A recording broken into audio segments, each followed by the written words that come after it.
We have an incredible guest for you. Today's show is brought to you by the Masters of Business Creation program at the University of Utah's David Eccles School of Business, a top-ranked school for entrepreneurship. It's available online or in person and mixes practical support with the professional degree program. Learn more and apply to the Master of Business Creation at eccles.utah.edu/MBC. It's the new MBA. You should check it out. I think it'll replace the MBA as more important, particularly because Garrett has one, and I don't like that he lords it over us all the time. Because I talk about that he's some scholar once a decade. That he's some business scholar over there. So, anyways, welcome to the show. Great guest, Garrett. Take it away. All right, we are joined all the way from sunny California by Ryan Bellisimo as a venture capital investor, but more to the point of what we're talking about today, the founder of Progression 2024. How are you? Good, Garrett. How are you doing? I am good. We can hear you guys. Connor. Sorry. Connor, we can hear you, dude. All right. Thanks for joining. Thanks for coming. You had to bring your bag and all of your stuff, right? Because yes, sir. You didn't just roll out of bed in Provo and walk over. Anyways, let's set the table with what is Progression? Who are the parties involved? Where did the idea come from? What is your role? When is it? All the good stuff. Yeah, absolutely. So Progression is a venture capital conference that I started about a year ago. And the inaugural event for Progression is going to be called Progression 2024. And it's being hosted here in Park City in Utah. So the ethos, the mission behind Progression is to find innovative companies in the venture capital landscape that align with advancing a nonprofit's core mission. So for Progression 2024, we've partnered with the nonprofit Protect Our Winners. For those of you who aren't familiar, Protect Our Winners, POW was started by Jeremy Jones, the professional snowboarder, back in 2007. Major nonprofit focused on climate advocacy and legislation in DC. And then we've also partnered with the venture capital group, the Rocky Mountain Venture Capital Association, to select 6 companies for this event that Protect Our Winners and the team over there really feels are going to move the mission or move the needle in their mission towards the clean energy transition. Yeah. So these 6 companies will obviously need to make money and be worthy of a venture capital investment, but they also need to protect winters and be conscious of what that entails, right? Yeah, absolutely. So what we've done is with a selection committee of venture capitalists from the Rocky Mountain Venture Capital Association and some of their association VC firms, we've curated a list of venture capital stage companies, all within the seed to Series A stage or Series C stage, that we feel as investors are exciting opportunities and would make great presentations. And then we've handed that list over to Protect Our Winners and their team to allow them to have full agency and discretion over the selection process so that they really feel that they're selecting the companies to present that are going to move forward their mission. All these companies are going to be in the process of fundraising, and the Protect Our Winners folks have told us that they specifically want to focus on the clean energy transition and companies that could have an effect there. Yeah. By the way, great list of partners here. You got founders and funders. You got the Rocky Mountain Venture Capital Association, Protect Our Winners, which you talked about. High West. Yeah, absolutely. You can't have an event in Utah without High West, right? Yeah, High West is wonderful. And then you've got the U.S. Ski and Snowboard. Is that like a coalition? Is that an organization? Yeah, absolutely. So the U.S. Ski and Snowboard team, they're hosting. Oh, the team. Yeah, yeah. Cool. So this event is in partnership with the U.S. Ski and Snowboard team. So that's what brought me to Utah. So they're based, as you guys know, in Park City. So this event's going to be hosted at the Center of Excellence, which is where all the Olympic athletes train. And we're going to have High West and founders and funders actually doing the post-pitch dinner, networking reception, all free for guests and investors that are willing to attend. Yeah. How does, just to dig a little bit deeper on this, how does a startup or a company protect winters? Absolutely. I think Protect Our Winners, as I was articulating, a lot of their work in particularly in DC in the legislation work they're going after focuses around the clean energy transition. So all these Oh, I see. companies Yeah, yeah. are focused around the work that Protect Our Winters is doing, whether that be, grid simplification or electrification of homes, or embedding. We've looked at a whole list of different battery technologies, EV companies. So there's a whole myriad of different companies within that ecosystem that we feel aligns with Protect Our Winters. There's also some that are adjacent, like wildfire prevention startups that directly align with what Protect Our Winters is trying to do. They're partnered with, as I'm sure you guys know, Vail, Alterra, all the major resorts. And it's in everyone's bottom line, right? It's in everyone's best interest to protect our winters and to keep those seasons going longer. No better place to do that than Park City, Utah. Yeah. Good location choice. Yeah. So if you're a startup and your aim is to drill oil and create a rubber manufacturing plant, probably not a good fit. But No startups doing those two things anyways, I hope. They're like, oh, let's go find oil. It's like, what is this, the late 1800s? you never know. But there are some really, really cool companies all across the world, in America and in Utah, that their bottom line is still there, but they're actually like doing really cool, innovative work that helps conserve water and energy. The wildfire prevention is an interesting one, right? Because you don't really worry about it until there's a fire, and then it's like, oh, that was expensive. I wish we could have mitigated that. Yeah. So it's, reactive, but also a lot of proactive. It'll be June 13th, right? Is that correct? Yes. So June 13th, it's a half-day conference from 2:30 to 10 p.m. So we have a full day of programming. We have, as I mentioned, 6 presenting companies. And then we're also going to have a Future of Clean Energy Investing panel that's going to be presented by RSM US. They do tax and consulting services for the middle market, and they're opening a Salt Lake office here, so this is a plug for them. And we have some great panelists coming to talk on the panel. Jam Atari, he runs Pathway Power. He's the managing director. He's a former board member of POW. We have Tom Georges, who runs the Energy Accelerator at the University of Utah. And then we have Kirsten Suddeth, who's a GP at Next Frontier Capital, focusing on their climate practice over there. And then for our keynote speaker of the event, which is an exciting announcement, we have Amy Engerbretson. So she's going to be, she's as you guys may know, she's a professional skier, mountaineer, but also a major climate activist and a huge member of the POW Athlete Alliance. Very cool. We've done a lot of events over the years and can commiserate with you on how hard it is. You obviously love the outdoors and skiing, and you've got that job and background in venture, and you're kind of combining the two. What's it been like to organize the event? What's been the worst and best part of it? It's been a difficult, I guess, a difficult transition going into a venture ecosystem that I'm not as familiar with.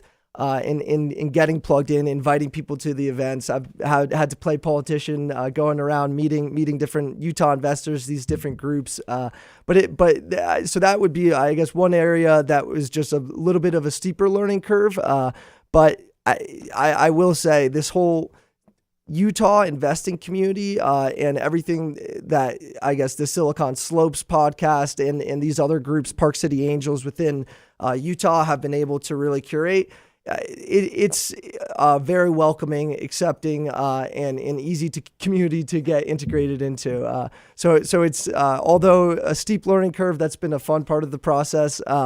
And it's, I think finding companies to present a couple months before they're going to be fundraising. One of our criteria for the event is the companies need to be fundraising during the event. We want to have an opportunity for these companies that are presenting to have real conversations with investors at the event that could potentially lead to fundraising opportunities. So finding companies that we know are going to be raising maybe in a couple months, as companies sometimes take some time to announce those fundraising cycles, was another area that was a bit difficult. But we're now towards the end of our planning period, and I almost have that list of 6 companies to present to you guys. So it should be next week where we'll be making a big announcement, and all 6 of those companies will be announced. Very cool. What do you do for your day job? What do you do beyond this? Yeah, so day to day, I work in venture capital. I work for a private family office I mostly focus on environmental climate work, but day to day, that means we're investing into startups. So it was within that work that I realized there weren't many ways for a nonprofit, someone that doesn't have a financial interest at play, to engage in the venture ecosystem. There are certainly nonprofit-oriented institutions within venture. There are incubators in LA. The LA Clean Tech Incubator is one of them. But there were not many avenues that I had discovered that would allow Protect Our Winners, a nonprofit that hasn't engaged in venture before, to put their brand of approval, to put their stamp out there, and really signify and give a spotlight to these companies. And that was what I think is one of the most important parts for Progression. Is we're trying to provide a spotlight, a fundraising platform for these companies in a very noisy and crowded funding environment. You guys, I'm sure you're familiar with the Inflation Reduction Act. A lot of these subsidies that the government has introduced now to spur climate investing, to allow a lot of capital to go into this sector. But it's hard for companies to get a spotlight with all this, with all the noise within the funding environment. And so we're just trying to provide a way for companies that Protect Our Winners, that doesn't have financial interest in the company, believes is a good opportunity for investors to be looking at. Yeah. And these 6 companies ultimately, like, because it's a bit schizophrenic out there, right? Like, lots of different theories and philosophies on it. But win, lose, or draw, this is a great opportunity for them to get in front of investors and, refine their pitch and maybe break through some of the malaise in a good old-fashioned show, right? Like, they're going to be up there showing and telling and enticing, right? Yeah. Absolutely. They're going to get the full opportunity to pitch with a Q&A section. And then, like we said, we're going to have press at the event. We're really going to try to get them coverage and a spotlight around this opportunity to have Protect Our Winners go out there and publicly say we approve of this company and this brand and we want to see them succeed. Yeah. So if I win the lottery between now and then, I could show up and listen to these pitches, and if they're enticing enough, I could reach out to the entrepreneurs and do the old negotiation from that point, right? Is that the goal? Exactly. And we'll have, like I said, a whole post-pitch reception in High West there with some whiskey to make those conversations go quicker. Yeah, make those conversations a lot funner. Yeah. That's what Garrett learned in MBA school, is try to win the lottery. Just keep buying those tickets up in Idaho. It would be fun if anyone ever dared to start one of these conferences with the happy hour mixer in the morning. And, in this case, High West, and then see the level of truthfulness throughout the rest of the day, right? Probably not a good idea. Double-edged sword there. Should we talk a little bit of news? Sure. There's some results in from the WWE draft. Oh, my gosh. No, then. The answer is no. Okay, tell us about the WWE draft. So you've got Friday night and Monday night. That's when the wrestling is on. And there's an awesome draft over the last 2 weeks on social media. Some big names are going back to Friday. Some big names are going back to Monday. What are you talking about? I know. You're a detractor of WWE, but they have a legitimate draft. And it's not legitimate. It is so Let's legitimate. not start there. Let's start with nothing about WWE is legitimate. I mean, how great is this? Raw got Ricochet. SmackDown got LA Knight. All of those words made no Bloodline. sense right next to each other. Alpha Academy. This is so much better than the Patriots select Jim Jones from Vanderbilt. Oh, it is glorious. I don't know what you got going on. Although the University of Utah, let's skip that. University of Utah is in first place in baseball. Yeah. So Which is incredible. Yeah, the Pac-12 is a pretty darn good baseball conference, and there's a couple of powerhouses in it. And traditionally, the University of Utah hasn't been where they are, which is top of the pecking order, top 25 ranking. And, man, it would be really cool to see them do well in Pac-12 tournament and then theoretically College World Series. So kudos to them. Wouldn't that be cool? That'd be amazing. That'd be very cool. Yeah. Hey, why do you live in LA if you love winter so much? Oh, I want to surf and ski in the same day, so I can go to Malibu and Big Bear in Yeah, about that's an hour or true. 2 hours. Have you done that? Oh yeah, Yeah. yeah. That's but I if I wasn't also obsessed with surfing, I think I would live in the mountains. Yeah. Skiing was my first love. Oh, that's cool. That's very cool. What do you start with? Surfing or skiing? Skiing. So you So I'm go- originally from the East Coast, so I grew up skiing dirt and grass and Okay, very cool. everything you can find in Vermont. Oh, Yeah. Vermont's a great place to learn how to ski. Yeah. That's great. Hey, Peloton CEO Barry McCarthy is stepping down. You have a Peloton, right? I do. You wouldn't know it, but I have one. Absolutely. And yeah, he's stepping down amidst more layoffs. So that I think that's their second CEO in about 3 years, Yeah. 3 or 4 years. Their previous one actually spoke at Summit. Yeah. I can't Back even in remember the- his name. Glory days. Yeah, They've had a back rough when they go. were on top. He Yeah. was the founder, if I remember right. Yeah.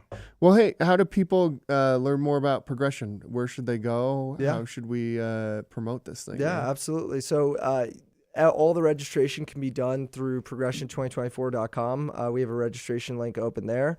And then over the next couple weeks, like I said, we'll be doing some announcements surrounding the companies presenting, as well as other opportunities to get involved with the event. All of that will be sort of hosted through our site. So progression2024.com.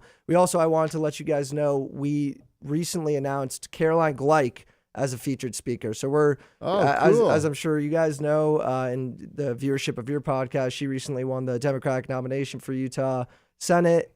She's a Protect Our Winners athlete. And she has always been along. She was with Jeremy Jones in the Senate testifying in 2019 when Powell went there. She has been a long climate advocate, and now her campaign has a large focus around that. So we're having her come to the event. She was super excited to be able to drive attention towards mission-driven venture capital investing for Utah. Very cool. Yeah, Utah. That's awesome. Yeah. Yeah.